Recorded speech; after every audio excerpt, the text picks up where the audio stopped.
Habding kamiet badum kik machong akila jum ngam la shuban yoy minta Jinge jongi la khilem ngam yoshu ka jingmen hala marwe ngashulinga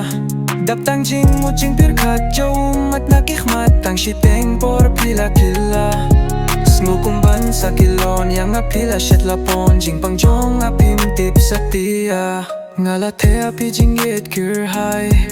ngam la mutur bana ngapin jgai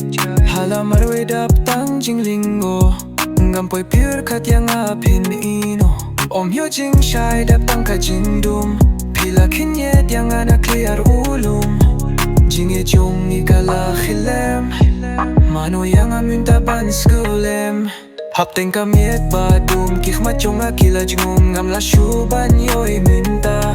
Jinge jongi la khilem ngam yoshu ka jingmen hala marwe ngashulinga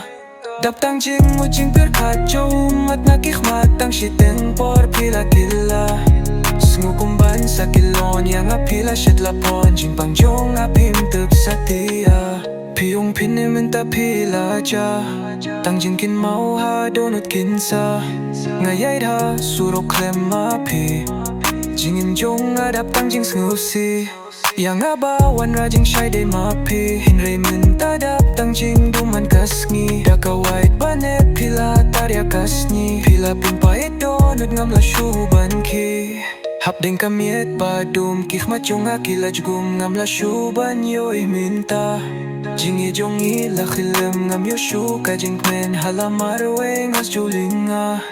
Daptang jing mo jing pir khat jau mat na kikmat tang shiteng por pila Ngukumban sa kilon yang apila shet lapon jing pang jong apim tip satia